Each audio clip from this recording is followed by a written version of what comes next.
Senator Rodante Marcoleta, maraming salamat and welcome to the interviewer. Ako magpapasalamat sa iyo, boy, kasi gustong-gusto nga rin kitang makilala ng personal. Isang karangalan na maimbita mo ako sa gabi ito, Alam niyo ho ba, napapaligiran ho ako ng mga iglesia ni Cristo? dito sa lugar. Hindi, sa aking mga Ang staff. sarili mong staff. Oo, kaya alam ko ho ang handog, alam ko ho ang tiwalag, yung lingwahe ika nga. Pero ang tanong, kayo ho ba with the INC pa rin ho? Yes, boy. Actually, handog ako eh. Talaga? So alam mo kung ano yung handog dito. Handog, oo. Yeah. Pero hindi ho ba, popular notion is that you are not allowed to get into politics. Yes, that's the general rule. Kaya lang, siyempre, sa paggalang namin sa tagapamahalang pangkalahatan, siyempre kung ano yung kanyang magiging desisyon, halimbawa, katulad ko, pinayagan niya ako, that cannot be questioned. Alright. So ako naman, isang hindi lang pribilehyo kung hindi isang masasabi kong natatanging pagpapasalamat at pinagtiwalaan ako ng gano'n. Kasi sa kasaysayan ng INC, wala silang pinayagan na tumakbo sa politika. Merong nagpilit. Pero sabi mo nga, alam mo naman yung salitang tiwalag. Mga natiwalag sila. Nakakalungkot yun kasi kapag pinilit mo, ayun ay paglabag sa mga tuntunin. Kailangan igalang mo. Absolute kasi ang paggalang sa tagapamahala ng iglesia. Ano ho ang inyong paboritong Fernando Poe Jr. line sa pelikula? Yung unang pumapasok sa iyong isipan na linyang binitawan ni FPJ?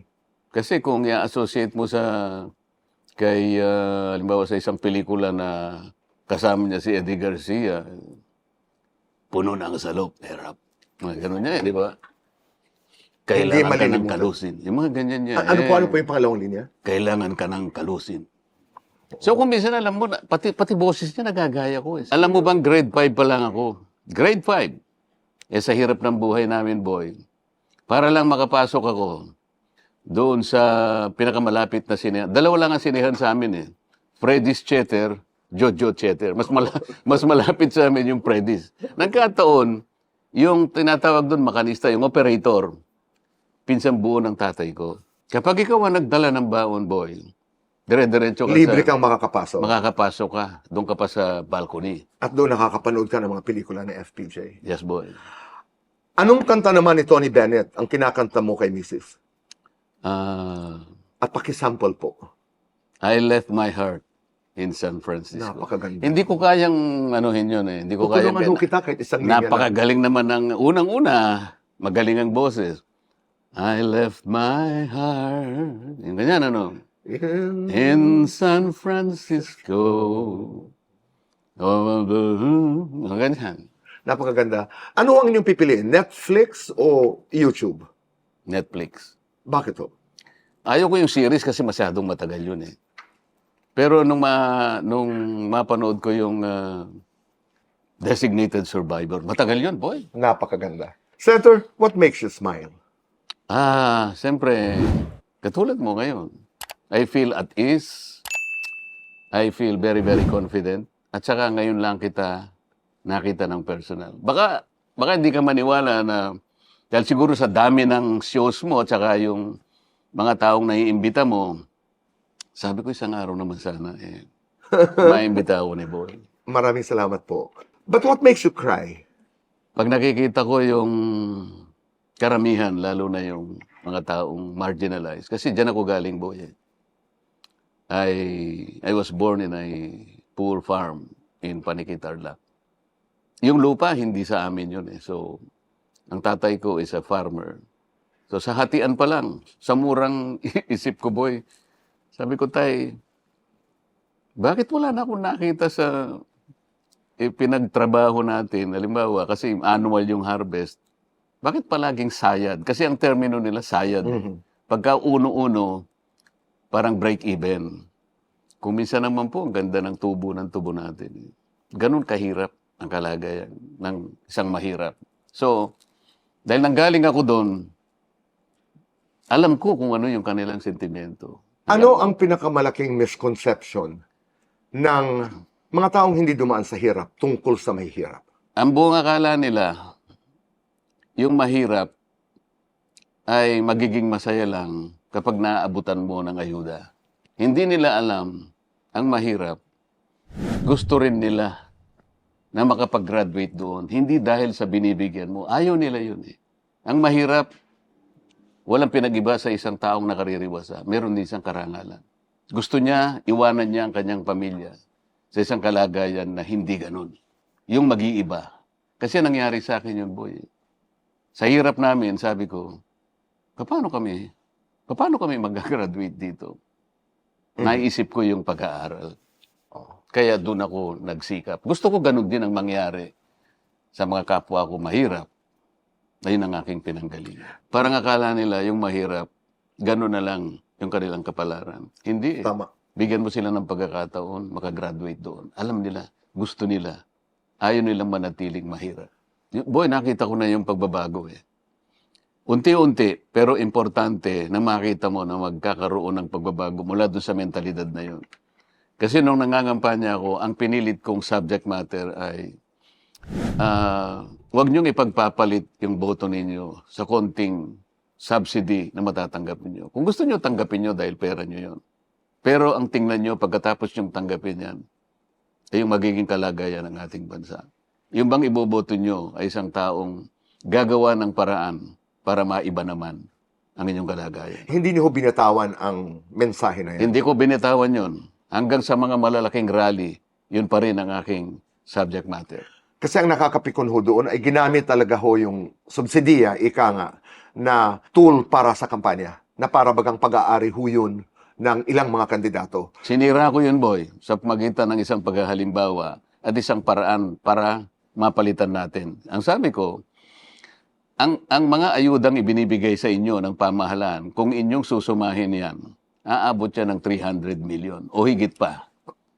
Pero ang tinatarget na bilang ng mga mahihirap ay hindi napupunta sa kanila. Una, nakukurap din yan eh. Kunyari yung AX 3,000 pesos yon. Pero pangkaraniwan 1,000 pesos, kumisan 500 na umaabot sa inyo. Ngunit, hindi lahat nabibigyan. Ang target, sabi ko, na population yan ay yung 5 milyong mahihirap na pamilya, which represents at least 25 to 27 million poor, marginalized Filipinos. Palitan natin ito ng isa ring intervention, ngunit diretso. Halimbawa ako, ang isang pamilya na nagkukonsumo ng 200 pesos kilowatt hours, pangkaraniwan, siguro ang presyo niya na is average na 2,500 pesos a month. Lahat yun, libre na yun. Ibig sabihin, sabi ko, matatarget mo yung bilang ng taong dapat targetin. Walang corruption dahil diretso sa inyo. Wala ka kung mag-e-epal na politiko na akala mo sa kanila galing yun. At makakatipid ang gobyerno kasi nakwenta ko na yan. 120 billion lang pesos ang puhunan ng gobyerno kung ikukumpara mo sa 300 billion na wala namang kinapupuntahan kundi sa corruption din. Alam kong napaniwala ko yung tao doon. Kayo lumabas pong number 6 Number sa 6. nakaraang eleksyon.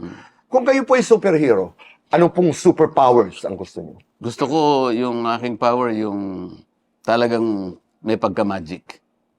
Kasi nagmamadali ako eh. Ayoko nang matagalan. Pagka sinabi kong ganun, gusto ko nangyari na. Sabi ko nga kung may pagpapalit ko lang yung kalagayan ko ngayon, gusto ko magicero ako, hindi senador. At yung minamagic ko, ay talaga nagkakatotoo. Kasi nga sa laki, sa dami ng problema ang kinasasangkutan at kinaharapan ng ating bayan ngayon, kailangan mong magmadali. Kailangan makapag-institute ka ng reforma sa lalong madaling panahon para pakinabangan ito ng tao. Anong una sa listahan na yun? Na mamagicin niyo po? Kailangan po nating maipundar ang isang matatag na sistema para ang ating ekonomiya ay hindi kung saan-saan napupunta. Yung structure, boy, yung institutions natin kinakailangan maging malakas. Paano mo gagawin yun? Kung minsan nga nagtatanong ko sa mga kaibigan ko, kunwari boy, ikaw ang presidente sa 2028 at kinakausap mo ako. Kunyari lang naman to boy, sa ating dalawa lang naman ito. Wala naman nakikinig sa atin ngayon. Tayo lang, kwentuhan lang. Okay. Sabi mo sa akin, Sendante, tatakbo akong president sa 2028. Gusto ko sana ikaw ang aking Vice President. Alam mo, Boy, tatanong ko sa'yo, Boy, o sige, alam ko mananalo kang presidente. What can we achieve in 6 years? Yun ang problema ko. Yun ang problema ko. Given the problems, the magnitude, the enormous problems that we have, that the country is facing today, what can we achieve in 6 years? Yun ang i-focus dapat ng susunod na Pangulo. Okay, I mean, susugan natin ang katanungan na yun. What can a president achieve in 6 years? I'm trying to say, kailangang seryosohin natin ano bang gagawin natin na importante because you have only 6 years. Dahil nagmamadali ka nga. Sabi mo, Nagmamadali napaka-immediate ng mga problema. The problems are immediate. Parang ang bansa natin nakaratay na sa malalang kalagayan. Kapag hindi ka nag-institute ng paggagamot dito, mamamatay ito. Oh. Emergency. Okay. What's wrong with us? What's wrong with our culture of Philippine leadership? Nakapokus tayo sa personalidad, Boy. Hindi tayo nakapokus sa mga institutions natin. We need to strengthen our institutions. Para sa ganon, kahit sinong maging presidente, yung sistema, yung direksyon, tuloy-tuloy. So paano natin gagawin yun? Senator, hindi nga sa level ng presidente cabinet secretary, regional director, ito nagawa ito ng dati, ayoko ipagpatuloy dahil hindi akin. So that continuity that you're talking about and many leaders around the world would adhere to, ay nawawala yan dito sa Pilipinas. Kaya kailangan, Boy, ikaw magiging presidente, yung vice president mo, mag-usap kayong mabuti. Mhm. Bago pa kayo pumalaot sa venture ng politika, ito mataas na venture na ito, president and vice president, kailangan pag-usapan nyo na kagad. Kaya mabuti, nagkakaintindihan yung dalawa eh. Would you go for that concept of the American concept of the president and the vice president running as almost one? As opposed to the way we do it here na pwede kang manalong presidente, ang nananalo ay ibang vice president na galing sa ibang partido. Maganda yun. Kasi dyan ay natutukoy na yung vice president mo, kakampi mo talaga. At siyempre kailangan mong kakampi ang vice president because sa yung successor mo kung sakasakali. Hindi mabuti na yung vice president mo, kalaban mo pa. Kagaya ng mga nangyari. Sa atin mismo, napakarami na. Itong nangyayari ngayon is a very classic example where our leaders took the different direction. At malaking epekto nito sa bayan. Ano po ang pinakamalaking misconception tungkol sa inyo? Stricto daw ako. Yung matapang ako. Boy, stricto ako kapag mali ang nakikita ko. Lalo ngayon sa Senado. Kaya akala mo yung parang nakikipag-away ako palagi. Ayoko makipag-away mo. Lalo na kung tama ang pinag-uusap. Gusto ko nga mangyari magsama-sama tayo. Sino ba ang utak? Sino bang may kagagawan ng paglimas ng kabangbayan? Nung ako ang Blue Ribbon Committee, gusto kong kaagad makuha natin, matukoy, mailantad, maging mapanagot natin lahat ang may kagagawan nito sapagkat pera ng bayan ito. Nung kunin sa akin, ang buong akala ko dahil ang nagsabing kukunin niya, mas magaling siya sa akin, natuwa naman ako. Siyempre, pareho ang direksyon natin eh. Mas lalong maganda kung mas magaling ka sa akin. Dahil ang tinutungo ko ito, ngayon mas magaling ka, baka mas madali ang ating gagawin. Ang nangyari, kabaligtaran. Kaya, ang ginagawa ko ngayon, nagpapaalala ako, lumilitaw ako ngayon na parang ako yung nakikipag-away. Hindi, Boy. Ako, issue for issue. Walang ad hominems. Madalas kong naririnig sa iyo in many different words. Nag-iimbestiga tayo, you were chair of the Blue Ribbon Committee, nangyari ang mga nangyari. Pero doon po sa unan yung latag, sino ba talaga ang mastermind ng pandarambong na naganap at patuloy siguro na nagaganap? May kasagutan ho yan. Sino ba talaga ang mastermind dito? Doon nilinya namin kung sino dapat ang managot. Base na rin doon sa nakalap naming ebidensya, testimonial and otherwise, na nanggaling sa aming mga resource persons. So natukoy mula sa kanilang paglalahad ng kanilang individual short statements na siyempre, sangkot lahat eh. It's a conspiracy. Merong galing sa executive department sa magitan ng DBM, yung DPWH, executive yun. Sa panig naman ng House at saka ng Senate, nandun yung paglatag ng budget. Pero nagsimula yung budget sa NEP. Ang NEP nanggaling sa executive. Kapag sinala mo ito, malinaw na mayroong conspiracy. Hindi naman po pwede na nailatag ng isang tao lang kahit na ikaw ang chairman naman ng Appropriations Committee. Meron ka rin namang boss eh. Hindi totoo yung sinasabi nila na, ako nga yung pinakamataas dito. But I do not control the 80 committees of the House of Representatives. I can only supervise, but I do not control. Hindi ako naniniwala doon, boy. Kasi nagtagal ako sa House eh. I spent 18 years in the House of Representatives. Alam ko ang palakad nito. Hindi ka ma-appoint na chairman ng kahit anong committee, much less or much more, the Appropriations Committee, kung walang basbas ang leadership. Kung walang basbas, specifically, ang presidente ba o ang Speaker of the House? Manggaling muna sa Speaker of the So House. in this case, hindi pwede maging chairman si Zaldico ng APRO kung walang basbas si Congressman Martin Romualdez. Yes, boy. Okay. Talagang manggagaling sa kanya. Even the Vice Chairman. Are you in effect saying that Martin Romualdez is the mastermind, alleged mastermind of this whole mess? Isa siya sa maaaring ma-pinpoint. And this is high time for Senator Ping Lacson to call him Okay. in the hearing. Right. And obviously, doon sa kanyang statement, now we're talking about the statement of former Speaker Romualdez, na para bagang for the first time, nakita ng marami sa bayan na may cracks ang relasyon niya with his own cousin, the president of this country, Ferdinand Bongbong Romualdez Marcos. Tama ho ba ang reading namin? Tama naman yun kung pagbabasihan yung revelations ni Saldico na meron siyang sinasabi, allegedly, na merong 100 billion per year na ini-insert sa budget. Ngayon, palagay ko yung statement ni former Speaker Martin Romualdez ay na-trigger nung sinasabing na-aresto na si Saldico. Please explain that to us. Paano siya na-trigger with that arrest of Zaldi in the Czech Republic? Eh kung talagang na-aresto siya talaga, no? Sa akin kasi may pagdududa ako. Si Saldico, nagkaroon na siya ng previous revelations installments. At ang dami niya, he spilled the beans already. Ayaw nga siyang tawagin ni Senator Lacson sa Blue Ribbon Committee for the simple reason that he respects the interparliamentary courtesy. Sabi ko nga doon sa isang sagutan namin, nilibas na ang bansa natin.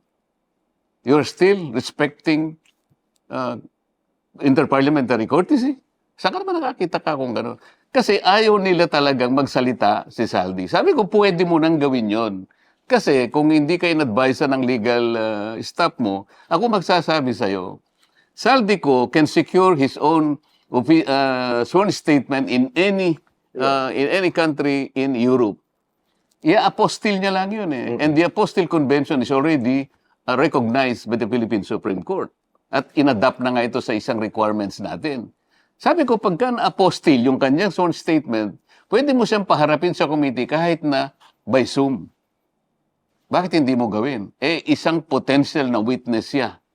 At dito, nagsabi siyang napakarami, dinadala yung mga mali-malitang pera sa bahay mo, sa ganito. Kinakailangan nating ipagharapin talaga. Bakit tayo nilang gawin ito?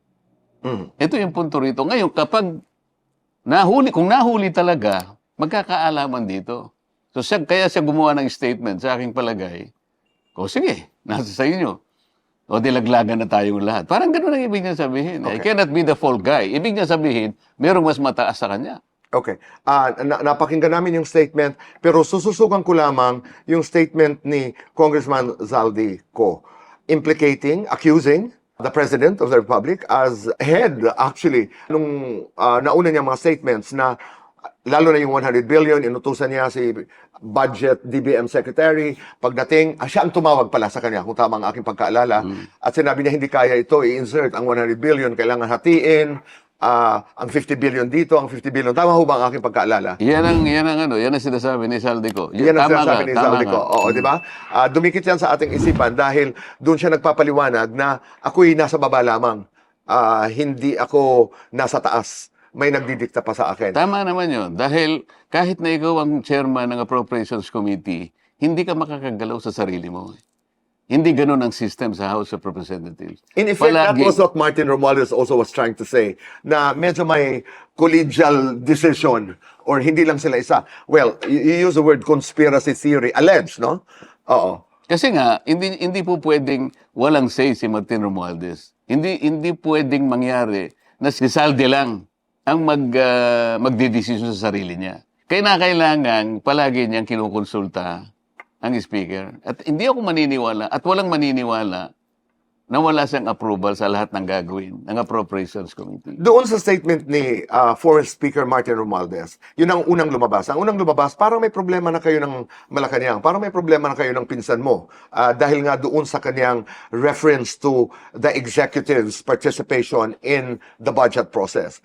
Pangalawa, nagpangalan na from Chis Escudero to Zaldico, Toby Chanco, pinangalanan niya. At para bagang ang sinasabi niya, I'm not gonna keep quiet anymore. Ano ang reaksyon ni Hu doon? Kasi nga, ang tingin ko, kung talagang lalabas na si Saldico will completely spill the beans. Hindi ko alam paano nila i-manage yun. Kasi sinasabi niya, 100 billion, allegedly, ang napupunta sa, ang nire-request ng Office of the President every year. O, magsimula na lang tayo ng 2023 hanggang 2025. Sabi niya, maging 2026, meron pa rin eh. So, paano sasagutin yun halimbawa? Ngayon, si Saldico ba magta-turn around 360 degrees? I don't think so. Kasi, i-reveal niya na to earlier. Pero, Sen, what is your take that the announcement that Zaldi had been arrested, kung na-arrest man, no, was the president? Yung sinabi niya na... As si presidente ang nagsabi na nahuli. Kasi ganito, boy, ako, padadaanin ko sa nalalaman ko. Under the Geneva Convention kasi, boy, any Filipino arrested in a foreign country, matitrigger yung tinatawag na consular notification process. That process will reveal as much detail as possible, like the complete identity of the arrested person, circumstances of his arrest or detention, yung kanyang documentation, the agency or the office, the court, or the prison, the police station, even detention facility where he is being held, and the future steps na gagawin ng state na may hawak sa kanya. This process was reiterated in many cases of the International Court of Justice. So, kung hindi nanggaling yung information from a notification process, parang hindi totoo. Kasi, kung talaga nanggaling sa isang consular notification process, the government must have published a summary of that. Okay. Hindi mo na kailangang pumunta sa Czech Republic na sinasabi nila na kailangan puntahan doon. Why would you do that? Why would you waste the people's money in doing that? You can check with the Czech Republic Embassy here in Manila. Malalaman natin kaagad eh. Pero boy, ba't sila nagpipilit pumunta sa Czech Republic at this point in time? Spring ngayon eh. Masyado bang maaga yung statement na ginawa ni former Speaker Romualdez? Tingin ko, na-trigger nga doon eh. Kasi kung nahuli nga, ipin-repair niya na yung senaryo kung anong mangyayari. Pero, ang nakakapagtaka, even before this incident, ang mga statements lahat ng mga taong inakusahan ng involvement dito sa napakalaking ninakaw sa bayan, lahat sila inosente. Yun naman talaga ang natural reaction mo eh. Pero paano mo papaniniwalaan naman ang buong Pilipinas? Kasi nga yung sistema eh. Manggagaling sa budget, manggagaling sa Office of the President, ilalatag mo yung insertion, pagkatapos may unawaan na sila sa mga allocables, May BICA, may small committee. may small committee, may BICA, may ganyan, balik-balik ng ganyan. Huwag mong sabihin, ikaw ang Speaker of the House. Ano ka, bystander? Naghihintay ka lang kung ano nangyari. I don't think so. People will not believe that. Ano ho ba ang gusto nyo? Action o drama? Action. Sa labas ba ng mga hearings, kayo ba'y nag-uusap bilang mga tao ni Senator Lacson? Are you friends? Or do you try to be friends? Hindi eh, kasi nung pumasok ako, kaming majority boy eh. Hindi ko alam kung umabot kami ng 1 month. Bigla kaming napalitan. Palagay ko hindi na kami magkakaintindihan. Kasi yung ginawa niya sa akin na gumawa siya ng isang splice video para doon ay i-twist niya ang aking statement para palabasin niya na I am trying to give up a certain part of our territory. I Okay. did not say that. I will never say that. Ginawa niya yun. Sa tingin ko, walang isang mabuting tao ang gagawa ng ganun. Pag-usapan nga natin yun. Yung WPS, yung coordinates. Marami kami natututunan pag napapakinggan namin kayo nag-uusap-usap. Ano ho ba talaga ang iyong pinaninindigan dito? Ako pinaninindigan ko lang, boy, yung pinanindigan din nila na dapat meron tayong West Philippine Sea because we are entitled to all this. Nung mapakita na natin, signatory na tayo ng UNCLOS. Alam mo kung ano lang yung pinag-iba namin, boy? Hindi ko nga maintindihan bakit hindi nila makuha yung gusto ko sabihin. Okay, sinasabi natin, meron tayong West Philippine Sea. Bakit hindi natin ma-drawing, boy? Kasi meron tayong batas, Administrative Order Number 29, inutusan ng NAMRIA at saka yung DFA to produce and publish Philippine maps enclosing the West Philippine Sea and then make a deposit to the Office of the UN Secretary General and notify international organizations like IHO. This is International Hydrographic Organization. It's about the standard geographical names. So, ang ibig sabihin nun, boy, these are steps para ma-drawing natin ang West Philippine Sea. So bottom line, Sen. Dante, what is it that you want to happen? I mean, in view of all these things that are happening. Pagsikapan natin, kahit na mahirap, kahit na ngayon na iniisip na rin maring imposible, gawan natin ang paraan na ma-drawing natin ang West Philippine Sea. Okay. Kung halimbawa, sasabihin ng halimbawa ng tribunal, hindi ninyo may encroach yung international sea, yung high seas. Kasi you will violate Article 89 of the UNCLOS. Sasabihin ko lang, kasi magtulong-tulong na tayo. Baka makatulong ako sa konting bahaging nalalaman ko. Sasabihin ko lang sa kanila, boy, bakit ang UK and Mauritius in determining the extent of the archipelagic area of Chagos Archipelago, kinuha nila pati yung Diego Garcia. So they were able to appropriate part of the high seas. Kung paano nila ginawa, kopyahin natin. Magtanong tayo sa kanila, paturo tayo sa kanila because no one objected. Gawin natin ang lahat. Pagtulong-tulungan. Ang problema, hindi nila dinidiscuss ito, boy. Bakit? Na-repeal na ba yung Administrative Order 29? Hindi pa. Yun ang objective ko. To draw, to delimit the West Philippine Sea for the international community to recognize it so that it will strengthen further our position over it. It is not pro-China. Kung kayo po yung may pangatlong mata, saan nyo po ilalagay at bakit? Gusto ko ng maraming mata siguro, hindi lang tatlo. Hindi lang tatlo. Kasi napakalaki ng problema talaga. Gusto kong matukoy talaga kung sino yung nagnakaw na ito. Alam ko na meron akong idea. Ngunit kinakailangan natin kasi sundan ang proseso ng batas Pero Sen. Dante, who are you when no one is watching? Dante Marcoleta is a very simple guy. Approachable. Lalong-lalo na kung yung problema mo ay problemang dating alam niya na problema. Yung pang mahirap talaga. Yung alam niyang walang tutulong sa kanila. In simple words, what are you really fighting for? For the country. May pag-asa pa ba? Meron, boy. Meron. Magtulong-tulong lang. Sa isang nagdududa dahil sa garapal na pandarambong sa kaba ng bayan, to people who doubt that there is hope dito sa ating bayan, what do you have to say? Sasabihin ko lang sa kanila, hindi ko kayo masisisi dahil nga sa laki ng problemang idinulot ng nakawan na ito. Ngunit sana magtiwala pa rin kayo na may mga tao pa rin makakagawa nito. Maghintay lang kayo. At tayo naman ay resilient na mga tao, mga Pilipino. At alam ko, lahat ng tao ay may puso na itaguyod natin, ipagtanggol natin ang ating bansa. Sapagkat wala naman tayong ibang pupuntahan. Ang mga anak natin, mga henerasyon na susunod sa atin, ito rin ang mamanahin nila. Sana kung mawala na tayo sa daigdig na ito, maisip man lang nilang balikan ang isang Boy Abunda halimbawa. Isang araw nakausap niya yung isang senador na nagsisikap na gawin ang lahat. Nag-iisa lang kasi siya kung minsan eh. Ngunit hindi siya natatakot. At na-inspire siya sa isang Boy Abunda. If you were president, hypothetical po ito, if you were president of this country right now, pagdating dito sa kontrobersiya na may kinalaman sa flood control, corruption sa DPWH, ano po ang gagawin niyo? Kung akong presidente, hindi ko muna sasabihin, baka mamaya makapaganda sila.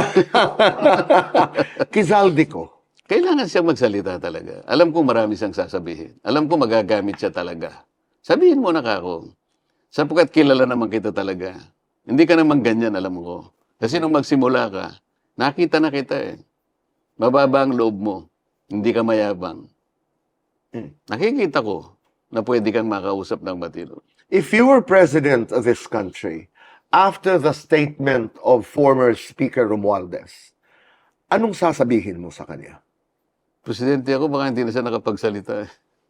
Anong sasabihin mo sa Kongreso tungkol sa impeachment kay Vice President Sara Duterte?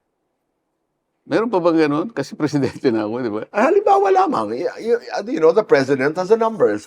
President has friends in both houses. Halimbawa, president ako, pero... What would you tell your allies in private about the impeachment? Na yung proseso lang. Kailangan, kung ano yung proseso, yun lamang. Huwag niyo sosobrahin ang proseso para maging katanggap-tanggap. Kasi kung ang ginagawa ninyo, ilabas na sa proseso, nagsasayang tayo ng oras dito. Kasi pupunta rin naman sa Senado yan eh. So huwag niyo nang patagalin niya. Kung naging, halimbawa, meron ng yung form and substance na established na eh, di ba? Tapos meron ng declaration about that the complaint is alleges some grounds, di ba? Presidente ka ng Pilipinas, anong sasabihin mo kay Senator Marcoleta at Senator Lacson? Huwag na kayo mag-usap. Hindi kayo talaga magkakasundo. Anong sagot ni Senator Marcoleta sa presidente? At anong sagot ni Senator Lacson? Agree ba? Yung sagot lang ni Marcoleta, sasabihin ko, salamat po Mr. President at natukoy nyo. Palagay mo si Senator Lacson hindi sasagot. Maganda nga hindi na siya sumagot, di ba? Senator Marcoleta, ang ingay, ang daming nagaganap, hindi lamang sa ating bansa, nariyan ang gyera sa Iran, pagbukas at pagsara ng Strait of Hormuz at even I think the Singapore and Malacca Strait now ay kasama na sa pinag-uusapan, yung Strait sa Yemen at marami pang iba na apektado ang buhay ng Pilipinas. Ano po ang inyong dasal para sa ating bayan? Mahinto na ito. Kasi ang talaga napaparusahan, yung mga marginalized, yung mahirap, hindi naman napaparusahan yung nakaririwasa sa buhay. Ang palaging nakakaramdam ng hapdi ng hampas na dulot ng problemang ito, yung maliliit na tao. Kaya ang sabi ko nga nung nag-uusap kami sa hearing, bakit ang inuumpisahan natin kung ano yung gagawin na natin ng mga subsidy, ang mga preparations and contingencies sa iba't ibang sektor, ang mananakay, yung sumasakay, yung tsuper, yung konduktor, lahat. Paano yung, bakit yung aking mga isinabmit na independent data ayaw yung puntahan? Palagi yung sinasabi yung problema, nakaakibat doon sa Strait of Hormuz. Hindi naman ang pinag-uusapan, pati yung Suez Canal at yung Malacca Strait is completely shut down. Hindi totoo yun. Kalimutan muna natin itong dalawang pinag-uusapan natin. Sapagkat sinasabi ko sa inyo, our data coming from the tanks of two biggest refineries in the world. I'm talking about the Rotterdam Refinery and the Petronas Refinery in Malaysia. May mga tangkid sila doon, boy.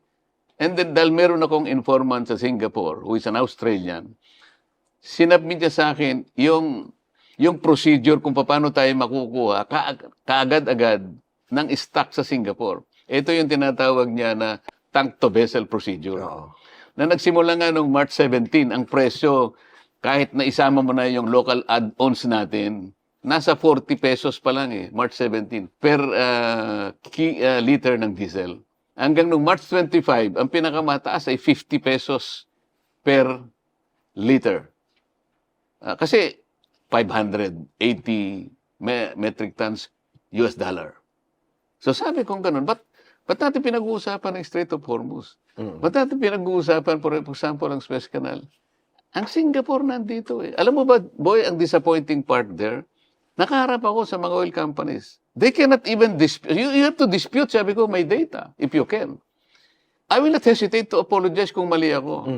But you have to prove me wrong. Paano nyo ka ako ma-justify that after 2 weeks, bigla na lamang sumipa from 55 to 125 or a difference of 70 pesos? DOE cannot even speak. I wanted to tell them, boy, I will help you explain this to the people. Gipit na gipit ang tao, nagsisikip pa yung dibdib.